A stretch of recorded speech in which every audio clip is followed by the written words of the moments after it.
Assalamualaikum warahmatullahi wabarakatuh. Apa kabar anak-anak? Semoga tetap sehat selalu. Mari lebih semangat lagi kita belajar IPA dengan materi hidrosfer. Sebelum belajar kita mulai, mari kita berdoa dulu.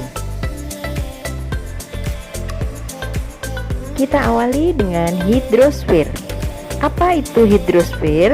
Hidrosfer berasal dari kata hidros yang artinya air dan sfer yang artinya daerah atau bulatan.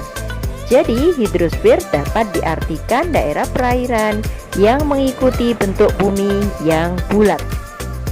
Hidrosfer adalah lapisan di permukaan bumi yang terdiri atas lingkungan air. Keberadaan air yang terdapat di bumi jumlahnya relatif tetap atau konstan, tidak kurang dan tidak lebih. Air yang ada di bumi tidak pernah dalam keadaan kurang sedikit pun, karena selalu mengalami perputaran yang disebut dengan siklus hidrologi. Berdasarkan lama peredaran air, siklus hidrologi dapat dibedakan menjadi 3, yaitu siklus pendek, siklus sedang, dan panjang. Siklus air pendek adalah terjadi jika air laut mengalami penguapan oleh sinar matahari. Uap air tersebut naik dan membentuk awan, kemudian mengalami kondensasi. Karena tidak dapat menahan beratnya sendiri, maka titik-titik air turun sebagai hujan yang terjadi di laut. Siklus sedang terjadi ketika air laut menguap. Uap air dibawa oleh angin menuju daratan.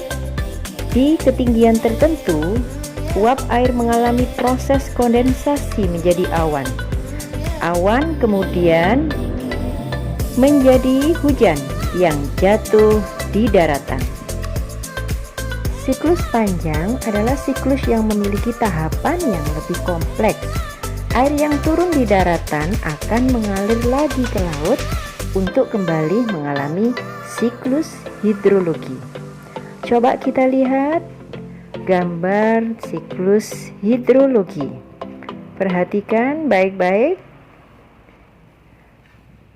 Air laut, air sungai, dan air danau menguap terkena panas matahari. Air dalam tumbuhan juga ikut menguap. Uap air melayang-layang ke atas karena semakin ke atas semakin dingin. Maka uap air berubah menjadi tetes-tetes air. Tetes-tetes air berubah menjadi es dan berkumpul membentuk awan. Awan tertiup angin dan berkumpul dengan awan yang lainnya. Jika awan terlalu berat, maka akan jatuh ke bawah bergesekan dengan udara, maka menjadi air presipitasi. Air hujan sebagian mengalir ke laut lewat sungai, ada juga yang merambat lewat tanah, ada juga yang diserap tumbuhan. Kita lanjutkan ke penyebab banjir dan dampaknya. Penyebab banjir ada 2, yaitu faktor alam dan campur tangan manusia. Faktor alam antara lain jumlah dan lama curah hujan, penurunan muka tanah, pembendungan aliran sungai akibat longsor, sedimentasi, dan aliran lahar dingin. Sedangkan campur tangan manusia, pemukiman di bantaran sungai, penggundulan hutan di daerah hulu sungai, keterbatasan atau ketidakpedulian terhadap upaya pemeliharaan bangunan pencegah banjir. Dampak terjadinya banjir: 1. Rusak dan terendamnya areal pemukiman penduduk. 2. Sulitnya mendapatkan air bersih. 3. Rusaknya areal pertanian. 4. Timbulnya penyakit seperti diare, demam berdarah, dan infeksi kulit. Cakupan hidrosfer meliputi perairan di darat dan perairan di laut. Perairan di darat sebagai berikut. Yang pertama, air tanah. Air tanah adalah air yang terdapat dalam lapisan tanah atau bebatuan di bawah permukaan tanah.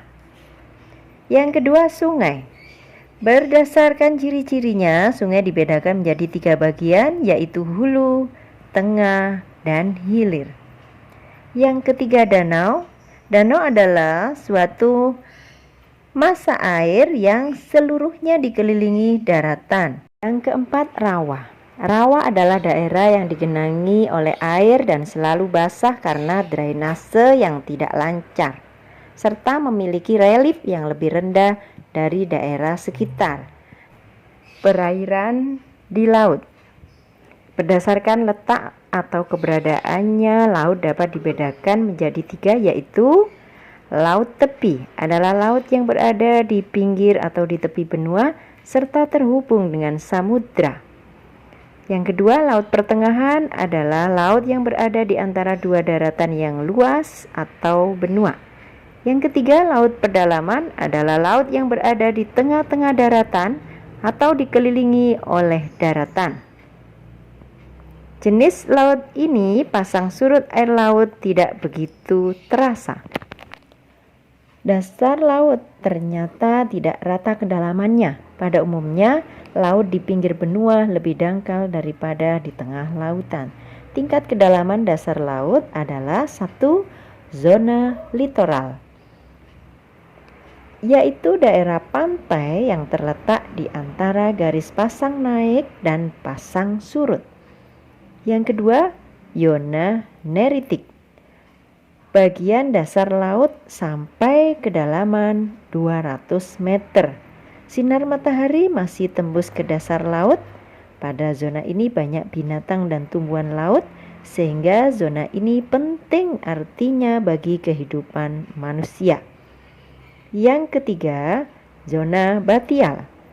Kedalamannya antara 200 meter sampai 1800 meter.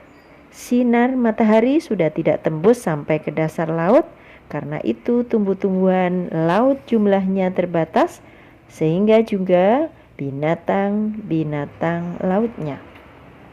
Zona abisal adalah punya kedalaman lebih dari 1800 meter. Tekanan airnya sangat besar, suhunya sangat rendah, tidak terdapat tumbuhan laut, binatang laut sangat terbatas. Terima kasih anak-anak. Demikian tadi penjelasan, mudah-mudahan bermanfaat. Sekian Bu Wardah akhiri. Assalamualaikum warahmatullahi wabarakatuh.